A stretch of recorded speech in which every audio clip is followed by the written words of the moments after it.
Right. So the function, please write today's date, write example. So the function that I'm going to deal with is f of x equal to, let's put a negative 2 there. Then we say x plus 3 squared, right? And then we can put a negative 1 there. So that's the function. Remember, we have got 3 different forms in terms of the quadratic function. Okay? The 3 are, number 1, I started with the turning point form, which is y equal to a times x plus p squared plus q, which is the one that I am dealing with now, because there are different forms, so I'm doing step by step.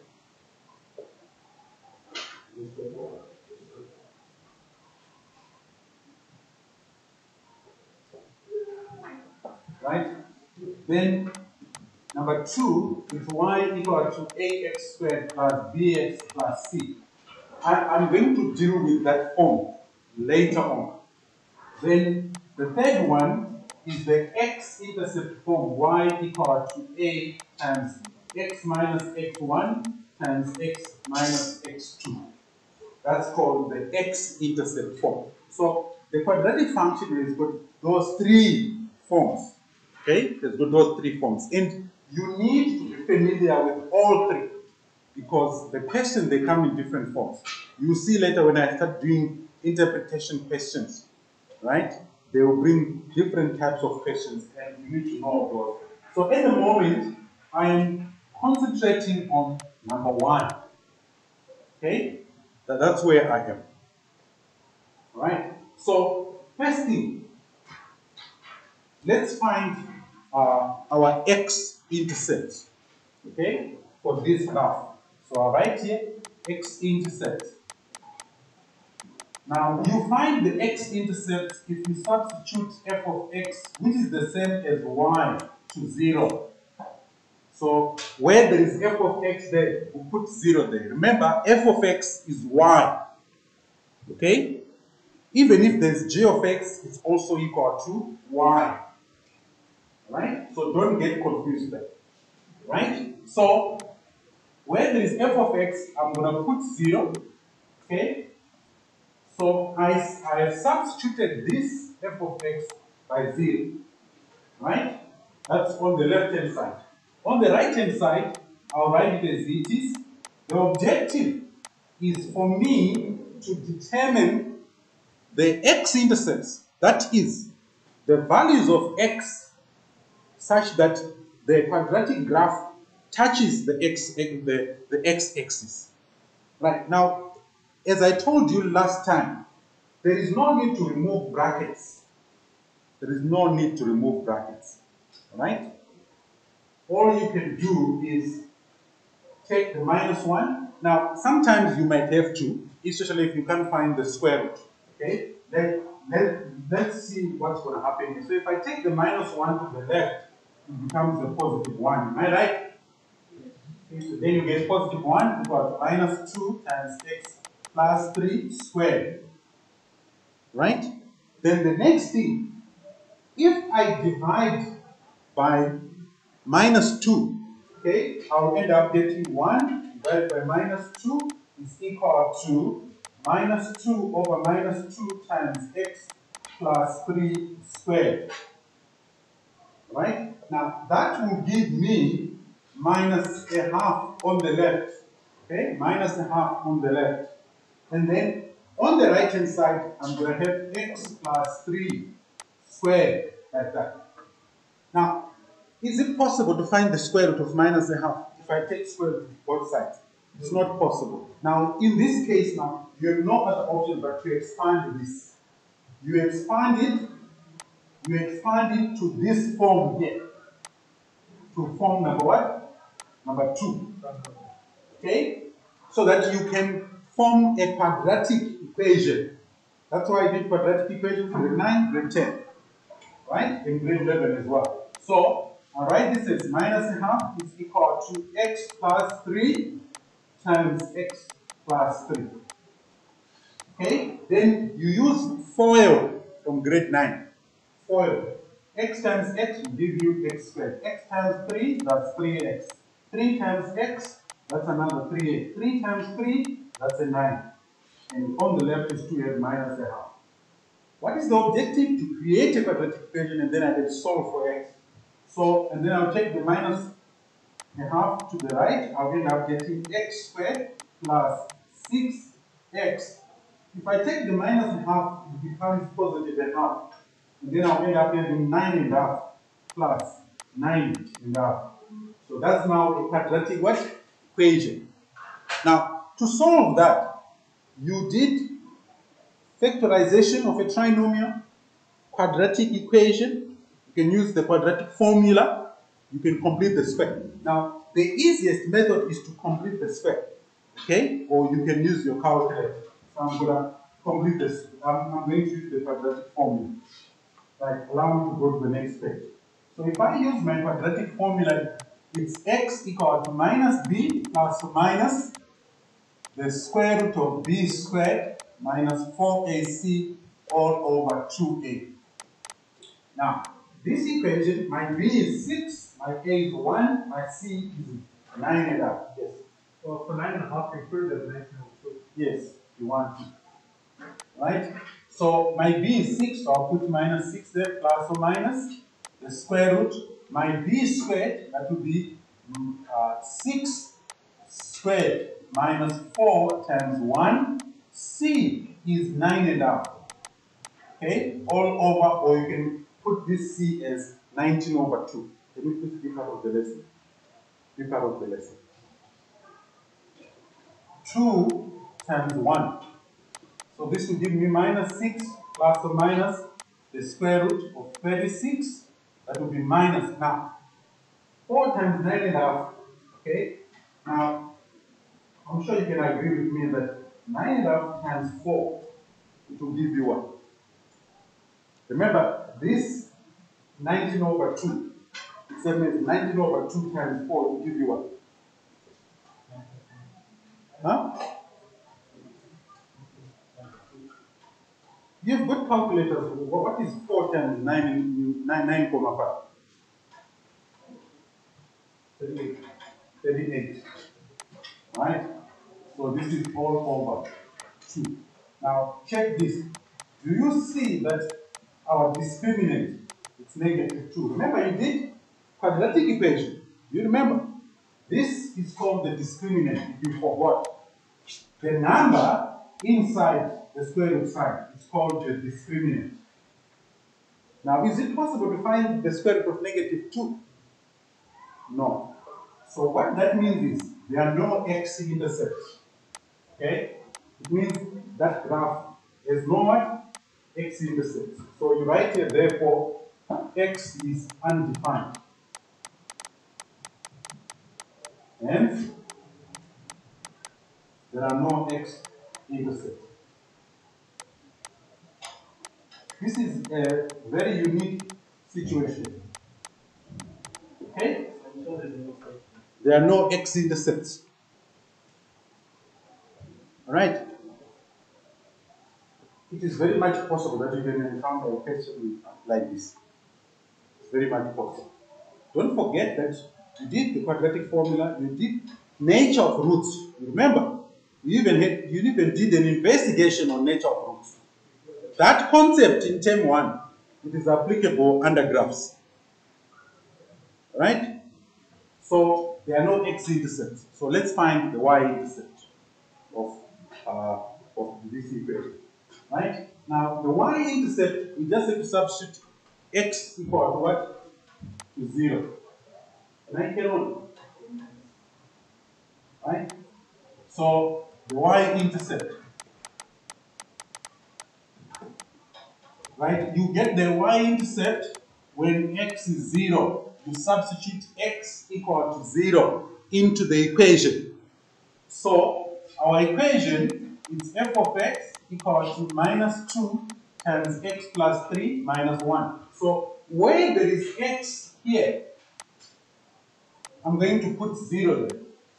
Okay? So if I do that, I'll get f0. f0 means the value of 1 when x is equal to 0. So that will be minus 2 times 0 plus 3. Remember to put the square there. And then you get minus 2 times 3 squared minus 1. This will give you, you get 9 here times 2. That will give you minus 18 minus 1. Okay? So the y-intercept is going to be minus 19. Okay? So what is the Right? The y-intercept is going to be minus 19. Are you following? Then, since I've tried to determine my x-intercept, they don't exist. I found my y-intercept. Then the next thing, I also need to know the shape of my graph. Right? So the shape, I was supposed to start with this angle. Now, the shape is determined by this constant here. That constant. That's the one which determines the shape. So the A value is negative. Therefore, the graph is unhappy. Okay? When the A value is negative, the graph will be unhappy. It will have a sad face. So the graph will look like this. It's going to be sad. As long as the value of A is negative, then the graph will be sad. Right? Then, let's carry on. We need to determine the turning point. Okay? Remember, the turning point is determined by minus PQ. That's the turning point. Okay? Minus PQ. So, this is the equation. Right? If you've got a positive 3 like that, okay? If you've got a positive 3 like that, it means that the value of P, is it positive or negative? I'm just checking now whether people were following when I taught this. Huh? Remember, I told that the value of x at the turning point is x equal to minus P. Right? So, this, you see this x plus 3, you can compare it with that. So that you can have x plus P equal to x plus 3. What that means that P is going to be equal to 3. Therefore, the turning point is going to be minus 3. The x value of the turning point will be minus 3. The y value will be negative 1. Like that. Okay? The turning point is at minus P. So, what this means is, all we are doing is that the value of P is the 3. So, we are just putting the 3 here. Okay? We're putting the 3 where there is a P there. So you just take, if there was a minus here, then the turning point will be at positive 3. If there was a minus here. Are you following? Right? So we have got that. Then the next thing is, let's write the equation of the axis of symmetry. Right? Equation of, so is this still one question? yes, axis of symmetry. Equation of axis of symmetry. Remember here, we are doing detailed analysis of that equation before we sketch. Determining all these properties. So that equation is x equal to minus p. In this case, it will be x equal to minus 3. This value here, this value, that's the same value that we substitute there. They are exactly the same. Okay? It's the same thing. The x value at the turning point is the x value of the axis of symmetry. Okay? Now I can sketch. Now I can sketch. Right? So let me bring in my graph nicely. Plotting the what? The x-intercepts. Now in this case, we don't have x-intercepts. So I have to start with the y-intercept. Now the y-intercept is minus 19. Okay, I showed you here. It's minus 19. This is the y-intercept. Minus what? 19. So if I go to minus 19, which is somewhere here, which means the straight line has to cross that point. Right? Then my turning point. So let me check my turning point. Okay, it's minus 3 and negative 1. So that's my turning point. So x is minus 3, which is here, and negative 1, which is somewhere there. Right? You're following that? X is minus 3, y is what? Is minus 1. Now remember, the graph does not have x-intercepts. So this point here, it's a turning point. Okay? That's a what? A turning point. Then this point here, it's a what? It's a y-intercept. So when I sketch it, I can start from here. I have to start from down here. Okay, let me use that color. So I can just go that way. You have to practice how to sketch. So it looks something like this. And then it goes down. Right? Then we can indicate the axis of symmetry. Now that axis of symmetry, it looks like this.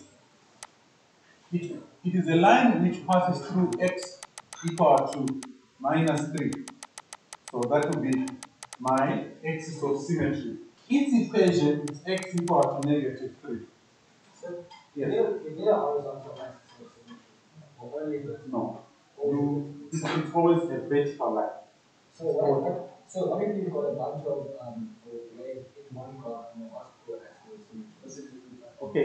Generally when you're dealing with sine curves, like the trigonometry, no, we don't talk about the axis of symmetry. Alright. Alright, so this is what you're supposed to get. Now, let's add more information about this graph. Right, let's start with the domain. Right? The domain. Remember, the domain is the set of all the x values. Remember that. Domain is the set of all the x values. So, for any quadratic function, the domain is always x is an element of real numbers. For any quadratic function. Which we can also write this as x is an element, we are starting from minus infinity to positive infinity. That's another notation. So we have got two notations that you can use. I prefer the first one. Right?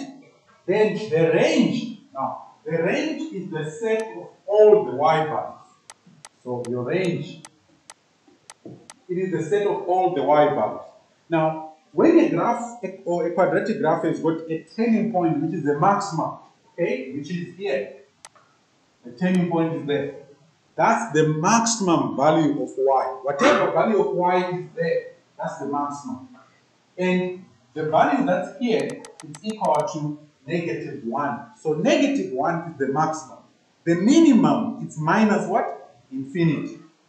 Therefore, when I write it, I'm going to use two notations. Okay? The first notation, which is the one that I prefer, is to say y is less than or equal to minus 1.